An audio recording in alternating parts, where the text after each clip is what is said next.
Okay, hi everybody, I'm John Lincoln with Ignite Visibility and welcome to another Ignite Visibility University. Today I'm going to talk about how to get started selling on Amazon. I'll even get a little bit into Amazon optimization, but this is really just an introductory video to tell you what you need to know really before making the jump into selling on Amazon, and then some of the basics about competitive analysis and things like that. So let's go ahead and jump right into it. So first things first, what are some of the pros about selling on Amazon? Well, first, you don't need a website necessarily. Now, most people do have websites, especially the larger brands, but you don't need one. You can upload products and be selling there without having a website.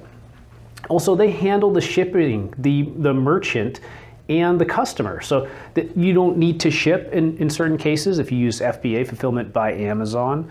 The credit card processing and all that is taken care on their end, which is really nice.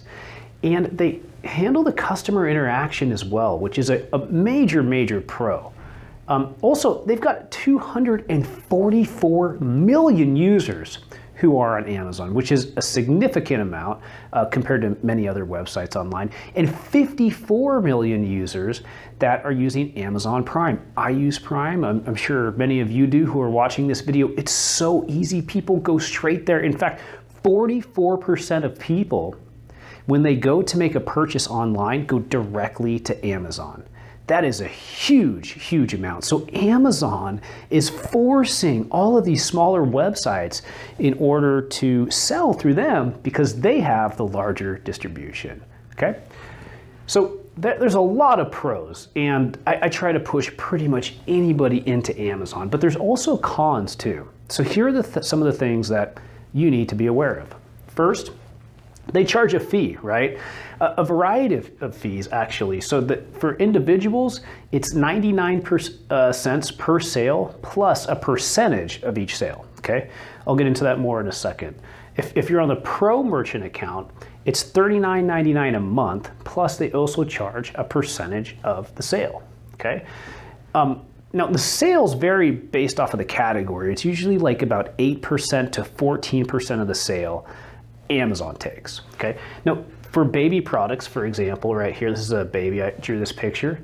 It's 15% of the sale, okay? Not an artist, right?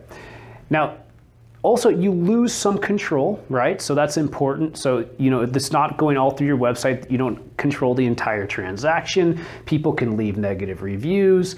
And if you're using Fulfillment by Amazon, a lot of times those charges get even more expensive. And I'll tell you why.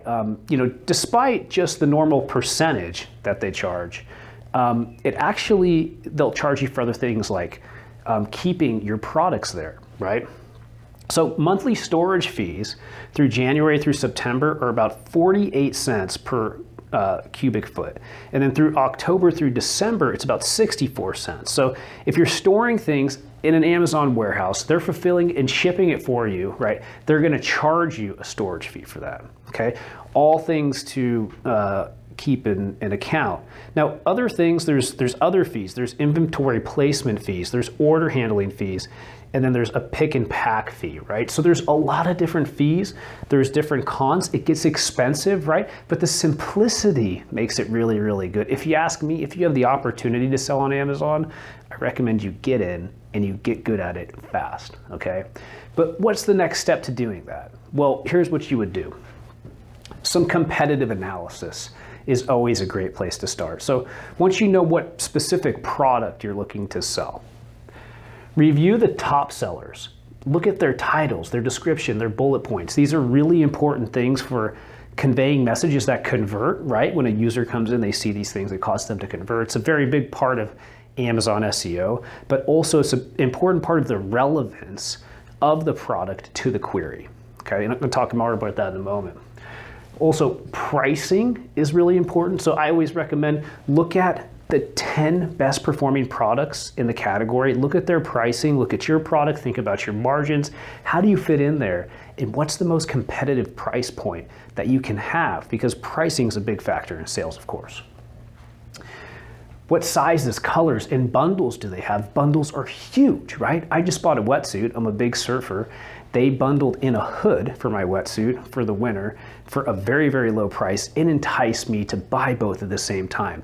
I'll tell you one more thing, if they would have had booties as well, which I also need, all in one package, that probably would have enticed me to buy even more. So you need to be smart about your bundles. It can help you sell more, and it can also help conversions, right? Also, having multiple products together, don't just sell one red t-shirt, right? Sell that style of t-shirt in a variety of different sizes, a variety of different colors, and make sure that you give people that option so that they just don't bounce off of your product to something else, right? So these are things that you need to think about. Plenty of photos, professional photos, videos, things that can really give the user a good feel for what product you're actually selling so they can see it, they can feel confident in their purchase. That's going to really help your conversion rates. You're going to want to look at what category your competitors are in, what their reviews look like. Specifically, do they have any negative reviews? Can you find a competitive advantage there? Do they have positive reviews? If so, why? Take that and then translate that into what you use to write your titles, descriptions, bullet points, things like that. Okay, and then what's their sales rank? Because their sales rank is an indicator of how successful they've been on Amazon. So make sure that you're looking at products that have high sales ranks, that are best sellers, to use to do your competitive analysis and then transfer over to your own product optimization.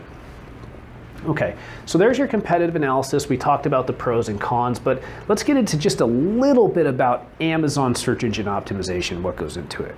And I'm not going to cover everything in this video. That's going to be in the next video, but just to kind of give you a taste. Really what it comes down to is the optimization of the individual product, right? The amount of sales that you've made and how recently you've made those sales, the amount of reviews that you have and how recently you've generated those reviews for that individual product, okay? So this is a really easy way to look at it in a nutshell. But if you want to break down product optimization, if you want to break down how to get sales, right? This is top of funnel generation, right? There's a lot that could go into it. There's advertising, right? There's getting your Amazon product ranked in Google so that you generate sales that way. There's sending high quality traffic through email, right? If you get a spike in sales, you're gonna rank higher. There's a lot of different ways to generate those sales. We have programs for that here at Ignite Visibility. And then of course, review generation has some really cool ways to generate reviews. It can get a little bit tricky, but just in a nutshell, these are the three main things that you need to focus on to rank better, okay?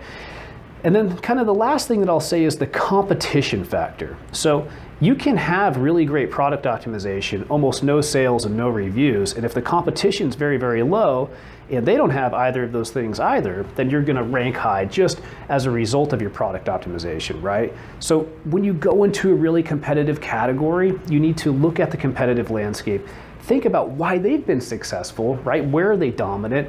Find how you can match that, exceed that, and then look for the other areas that you can be successful too in order to rank as high as possible, okay? So, whoa, we just covered a lot here for an intro, right? I hope this was interesting to you. In the next video, I'm gonna cover Amazon optimization, Amazon ads, and some advanced strategy stuff that you've probably never even heard before. So I can't wait to see you for the next video. Have a great day.